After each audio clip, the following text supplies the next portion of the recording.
नमस्कार, आप देख रहे हैं क्राइम सीन। मैं हूं आपके साथ नितेश तिवारी। अपराध से जुड़ी जो कहानी हम आज आपके लिए लेकर आए हैं वो सुनकर शायद आप भी रिश्तों पर यकीन करना भूल जाएंगे। कुछ दूर के रिश्ते ऐसे होते हैं जैसे कि कोई मामा बना होता है, कोई चाचा, कोई काका।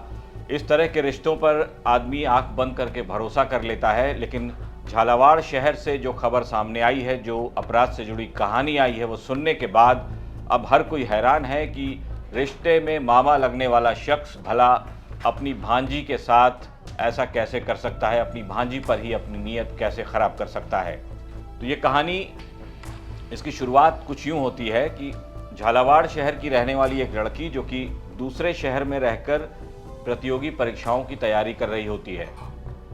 कई साल उसने परीक्षा दी, वो पास नहीं हुई। उसे लगा कि शायद वो अपने करियर में असफल हो रही है। इसके बाद उसके एक दूर के मामा से उसकी मुलाकात होती है। मामा जी कहते हैं कि बेटा, तुम्हें सक्सेस ज़रूर मिलेगी और मैं इसके लिए, मेरे एक मित्र हैं जो कि ज्योतिषी हैं, मैं उनसे तुम्हारे लिए बात करूंगा। और इसके बाद वो मामा जी वहाँ से चले जाते हैं। 2-4 दिन के बाद किसी ज्योतिषी का फ़ोन उस लड़की के पास आता है और वो ज्योतिषी उस लड़की को फ़ोन पर सक्सेस पाने के उपायों के बारे में बताता है। उस ज्योतिषी ने जो कुछ बताया वो सुनकर वो लड़की भी दंग रह गई, हैरान रह गई कि ऐसा कैसे हो सकता है। दरअसल जो ज्योतिषी था वो कोई ज्योतिषी नहीं था, बल्कि जो लड़की थी उसका मामा ही था, जो कि आवाज़ बदल कर बात कर रहा था।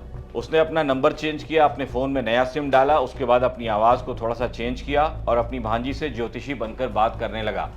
उसने अपनी भांजी को, यानी कि ज्योतिषी बनकर, उसने उस लड़की से कहा कि अगर तुम्हें सक्सेस पानी है तो तुम्हें अपने से बड़े उम्र के शख्स के साथ संबंध बनाना पड़ेगा। उस लड़की ने कहा कि ऐसा कैसे हो सकता है? तो उस ज्योतिषी ने सलाह दी कि जिन मामा जी ने तुम्हारे बारे में मुझे बताया है उनके साथ ही तुम्हें पूरे 1.5 साल तक संबंध बनाना पड़ेगा। इसके बाद ही तुम्हारे सितारे जागेंगे, तुम्हारा भाग्य खुलेगा।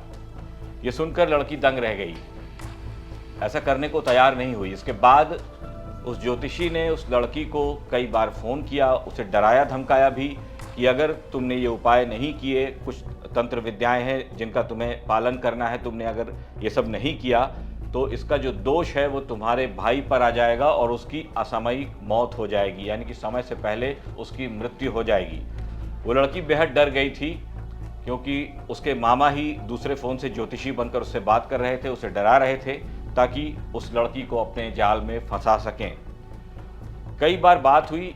एक दिन लड़की को शक हुआ कि ये आवाज़ तो पहले से ही जानी पहचानी सी लग रही है। इसके बाद उसने सोचा, काफ़ी सोचा, फिर उसने रिकॉल किया तो उसे लगा कि ये तो मेरे जो दूर के मामा जी हैं उनकी ही आवाज़ है, यानी कि वो मामा जी ही ज्योतिषी बनकर उससे बात कर रहे थे और उसे बरगला रहे थे, उसे अपने जाल में फंसाने की कोशिश कर रहे थे।